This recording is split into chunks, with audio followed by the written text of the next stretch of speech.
GITAM college chairman और Delhi Bahujan Samaj party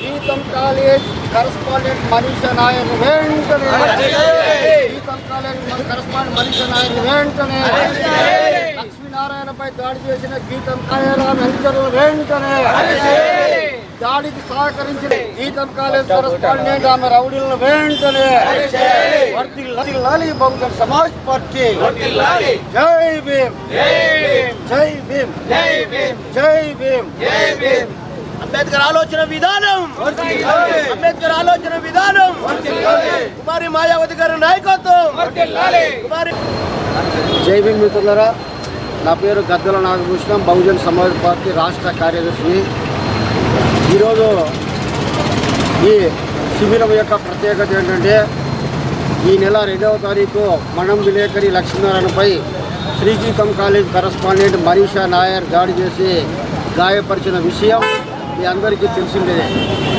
23 రోజులుగా మేము అనేక రూపాల్లో డిఐజీ గారికి, ఎస్పీ గారికి, డిఎస్పీ గారికి, స్థానిక సిఐ గారికి మెమోరాండాలు ఇచ్చినాం.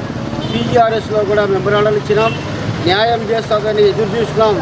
కానీ పోలీసులు పక్షపాత వైఖరి నిర్వహిస్తూ మనీషా నాయర్ని ఎదురుతిరిగి రక్షించడానికే ప్రయత్నం చేస్తూ ఉన్నారని చెప్పి మాకు అర్థమైపోయింది. న్యాయం చేస్తామన్న పోలీసులు ఇంతవరకు న్యాయం చేయలేదు కాబట్టి రాజ్యాంగబద్ధంగా పోరాటం చేయడానికి మేము ఈరోజు ఈ దీక్షా శిబిరం వేస్తున్నాం. ఈ రిలే నిరాహార దీక్షని కొనసాగించి తలుచుకున్నాం.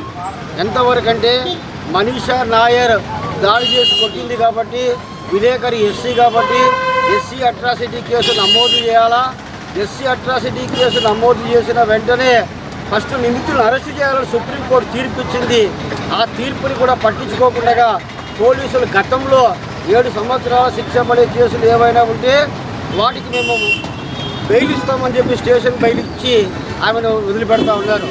దీనివల్ల ఒక కాలేజీ నడిపేటువంటి ఒక నిర్వాహకురాలు ఒక రౌడీలాగా గూండాలాగా గంజాయి బ్యాచ్ని వెంటేసుకొని వచ్చి ఒక కుటుంబం మీద దాడి చేసి భార్య పిల్లలను కొడితే ఇంకా వాళ్ళు అరెస్ట్ చేయకపోతే చట్టం ఉన్నట్లా లేనట్లా అని చెప్పి బహుజన్ సమాజ్ పార్టీ ప్రశ్నిస్తూ ఉంది. ముఖ్యంగా మేమేం డిమాండ్ చేస్తామంటే ఆమె ఏ కారులో అయితే వచ్చిందో ఆ కారులను సీజ్ చేయండి. ఏ రౌడీలు అయితే కొట్టడానికి వచ్చినారో ఆ రౌడీల యొక్క సెల్ ఫోన్లు మీరు స్వాధీనం చేసుకొని ఆ డేటా పరిశీలించండి. అట్లాగే నేరం చేసిన వాళ్ళకంటే నేరాన్ని ప్రోత్సహించిన వాళ్ళు ఎక్కువ నేరస్తులు కాబట్టి ఈ నేరం జరగడానికి ఫార్చునర్ కారు పంపించినటువంటి రంగా మెడికల్ ఏజెన్సీ నిర్వాహకుడు రంగ ప్రదీపుని కూడా ఇందులో ముద్దాయిగా చేర్చాలని చెప్పి మేము డిమాండ్ చేస్తూ ఉన్నాం. అదే రకంగా వాళ్ళ యొక్క సీసీ ఫుటేజ్లో పరిశీలించిన తర్వాత కారులను సీజ్ చేయాలా. అలాగే ఈ నిందితులు ఎవరైతే ఉన్నారో వీళ్ళందరి మీద నాన్ బెయిల్ పెట్టి ముందు అరెస్ట్ చేసి తర్వాత విచారణ చేయాలా. అంతకాకుండా పోలీసులు ఈ రోజు వరకు మాయమాటలు చెప్పి మోసం చేస్తూ ఉన్నారు. కాబట్టి ప్రజాస్వామ్యబద్ధంగా ఈరోజు మేము నిరాహార దీక్ష మొదలెట్టినాం.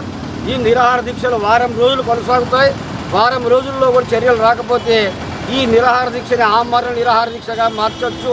లేదా రైలు రోకోలు, రాష్ట్ర రోకోలు, పట్టణ బంధులు, జిల్లా బంధులు, వివిధ రకాల ఆందోళన కార్యక్రమాలు మేము మార్పు చేసుకుంటూ పోతూ ఉంటామని చెప్పి పోలీసులకు ముఖ్యంగా తెలియజేస్తూ ఉన్నాం. కాబట్టి దీన్ని కొనసాగించుకోకుండా స్థానిక పోలీసులు డిఐజీ గారు మీద మాకు నమ్మకం ఉంది. నిష్పక్షపాతంగా వ్యవహరిస్తుందని దీన్ని నిష్పక్షపాతంగా వ్యవహరించి నిందితుల్ని అరెస్టు చేసి మనీషా నాయర్ని, ఆమె రౌడీల్ని, గుండాల్ని ఆమె వెంటనే జైలుకు పంపాలని చెప్పి డిమాండ్ చేస్తూ సెలవు తీసుకుంటున్నాం. జై భీమ్, జై భారత్. అందరికీ జై భీమ్. ముఖ్యంగా ఈ శిబిరాన్ని ఏర్పాటు చేయడానికి ముఖ్య ఉద్దేశం ఏంటంటే లక్ష్మీనారాయణ విలేకరిపై, దళిత విలేకరిపై దాడిని ఖండిస్తూ ఈ శిబిరాన్ని ఏర్పాటు చేయడం జరిగింది. ఈ రిలే నిరాహార దీక్షలు బహుజన్ సమాజ్ పార్టీ ఆధ్వర్యంలో జరుగుతున్నాయి.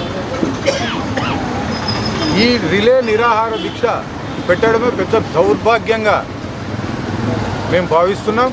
ఎందుకంటే ఒక దళిత విలేకరి పైన దాడి జరిగితే స్పందించని ఈ ప్రభుత్వము, ఈ సమాజము, ఈ అధికారులు ఏమల్లా అనేది కూడా మేము నోటితో చెప్పలేకపోతున్నాం. దాదాపుగా 26 మందో 28 మంది ఎమ్మెల్యేలు ఉన్నారు, దళిత ఎమ్మెల్యేలు 29 మంది ఉన్నారు.